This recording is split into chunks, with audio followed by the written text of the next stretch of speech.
Hai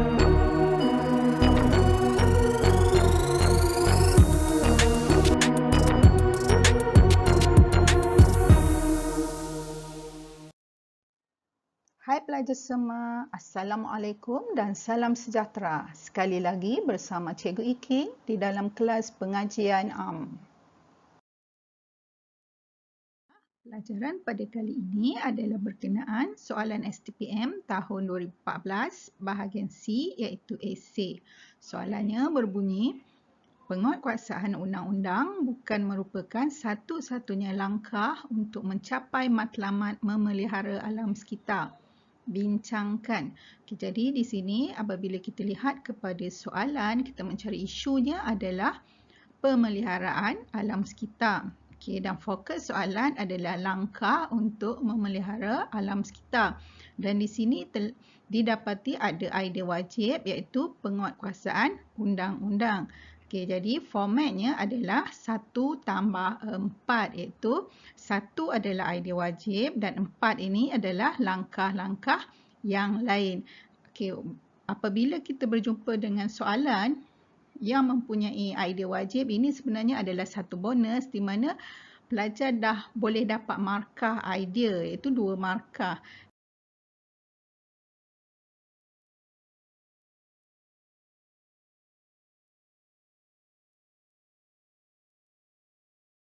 Okey, idea wajib kita dah tahu tadi, penguatkuasaan undang-undang merupakan idea wajib. Jadi apabila soalan idea wajib ni adalah satu bonus sebenarnya kepada pelajar yang mana pelajar dah dapat idea. Biasanya esei yang begini pelajar tidak akan menjadi 01 ataupun menyeleweng sebab kita dah ada idea wajib yang mana biasanya pelajar dah dapat 2 markah. Okey, jadi idea wajib yang kita dapati di sini adalah penguatkuasaan undang-undang.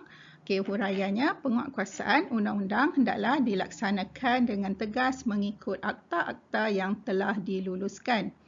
Hukuman yang berat hendaklah dijatuhkan sekiranya disabit kesalahan merosakkan atau mencemarkan alam sekitar. Jadi apabila kita kaitkan dengan penguatkuasaan undang-undang ataupun hukuman, kita kena kaitkan dengan isu tadi sebab isu kita adalah pasal alam sekitar. Jadi kita kaitkan hukuman itu berkaitan dengan merosakkan alam sekitar. Okay, sebarang projek yang dijalankan perlu mengambil kira penilaian impak alam sekitar.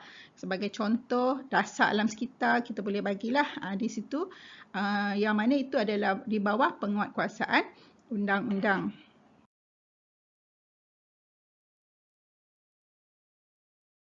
Idea-idea yang lain selain daripada penguatkuasaan undang-undang adalah penghutanan semula, mewartakan hutan simpan, penggunaan baja organik, menggunakan teknologi moden, kaedah kawalan biologi, pertanian tetap, menggunakan kaedah kita semula dan meningkatkan pengetahuan dan kesedaran.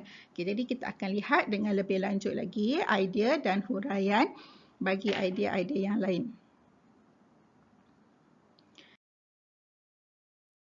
Okey, untuk idea penghutanan semula, hutan yang telah ditebang hendaklah diganti dengan spesies pokok yang cepat tumbuh dan bermutu. Okay, jadi langkah untuk memelihara alam sekitar, kita juga perlu membuat penghutanan semula. Berarti apabila hutan yang ditebang untuk proses pembangunan ataupun pembangunan, pembalakan, aktiviti pembalakan. Okay, jadi hutan yang telah ditebang itu perlu diganti dengan spesies pokok yang cepat tumbuh dan bermutu. Melalui cara ini, kelembapan suhu dapat dikekalkan dan seterusnya masalah peningkatan suhu alam sekitar dapat dielakkan. Sebab kita tahu bagaimana hutan itu penting untuk mengekalkan suhu bumi, okay, untuk mengelakkan daripada berlakunya pemanasan global.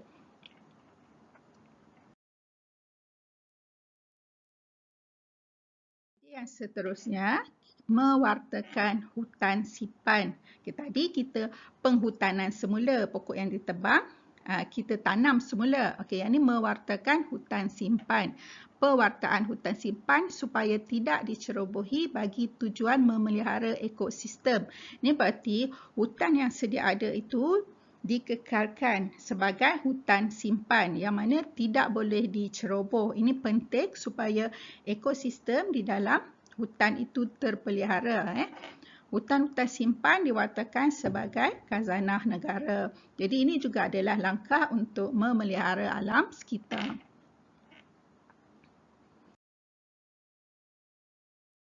Yang seterusnya adalah penggunaan baja organik. Petani digalakkan supaya menggunakan baja organik atau baja asli bagi menggantikan penggunaan baja kimia. Baja organik dapat menambahkan kesuburan tanah dan tidak mencemarkan alam sekitar. Jadi kita tahu bagaimana baja organik dia akan mengandungi mikrob-mikrob yang akan menyihatkan dan menyuburkan lagi tanah. Jadi penggunaan baja organik sebenarnya sangat penting kepada kesuburan tanah. Berbanding dengan baja kimia, dia menyuburkan tanaman, bukan menyuburkan tanah. Penggunaan baja kimia dalam tempoh yang lama akan menyebabkan tanah menjadi tidak subur dan gersang. Jadi sebab itu penting untuk kita memelihara alam sekitar, kita menggalakkan petani menggunakan baja organik.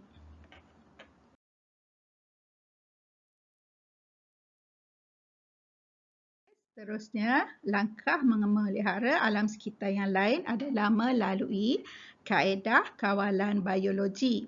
Penggunaan kaedah kawalan biologi dapat mengawal makhluk perosak tanaman. Kaedah biologi yang digunakan dapat mengurangkan penggunaan racun serangga dan racun rumpai yang menyebabkan berlakunya pencemaran alam sekitar. Jadi kaedah kawalan biologi ini yang mana kita akan menggunakan pemangsa. Pemangsa itu untuk menangkap mangsa ataupun haiwan perosak yang lain ataupun serangga perosak yang lain. Sebagai contoh kita lihat di sini adalah burung hantu dia akan memakan tikus, yang mana tikus adalah merupakan haiwan perosak kepada tanaman. Begitu juga serangga ladybird yang kita kenal dengan ladybird yang comel tu kan, dia juga merupakan haiwan ataupun serangga yang akan memakan serangga perosak di belakang daun dan sebagainya. Jadi itu merupakan kaedah kawalan biologi.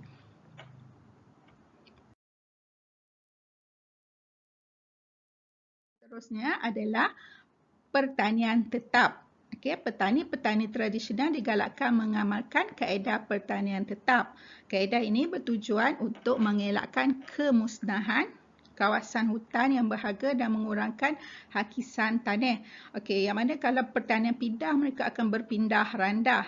Jadi pertanian tetap ini akan dapat mengekalkan ataupun dapat memelihara alam sekitar daripada kemusnahan hutan dan juga hakisan tanah yang akan berlaku akibat daripada pertanian pindah.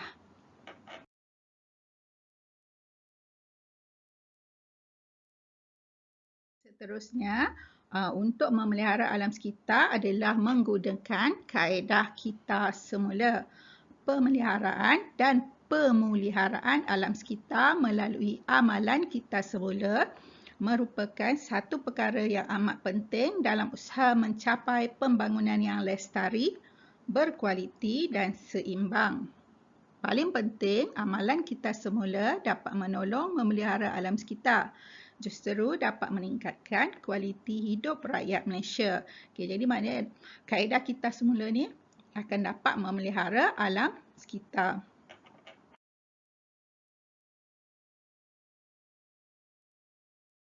Idea seterusnya adalah menggunakan teknologi moden. Kaedah penggunaan teknologi moden melalui penggunaan satelit bagi memantau kawasan panas. Selain daripada itu, penggunaan teknologi hijau yang akan memelihara dan memelihara alam sekitar. Seterusnya, melalui penyelidikan dan pembangunan untuk mengenal pasti apakah teknologi yang boleh digunakan pakai untuk meningkatkan lagi hasil pertanian dan di samping itu dapat mengekalkan ataupun memelihara alam sekitar.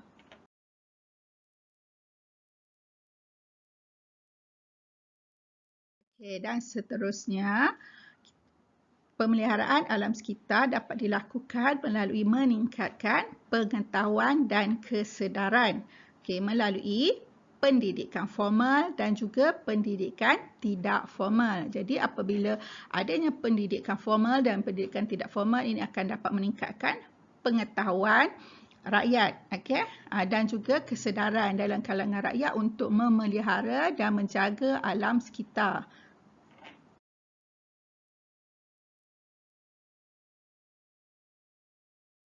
Ialah tadi idea-idea dan huraian berkenaan dengan tajuk langkah untuk memelihara alam sekitar. Jadi sebagai ujian ataupun sebagai kuis, pelajar-pelajar boleh nyatakan semula langkah-langkah untuk mencapai matlamat memelihara alam sekitar ataupun langkah-langkah pemeliharaan alam sekitar. Ini adalah penting untuk kita membuat catatan, kita mendengar, kita membuat catatan, kita ingat, kita tulis semula dan kita ulang. Ini adalah cara untuk kita belajar supaya kita, apa yang kita belajar tu kita akan ingat.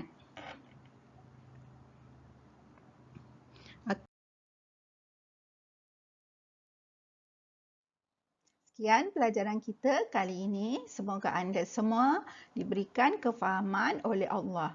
Dan jika anda rasa pelajaran kali ini bermanfaat, jangan lupa share dengan rakan-rakan. Jumpa lagi. Bye.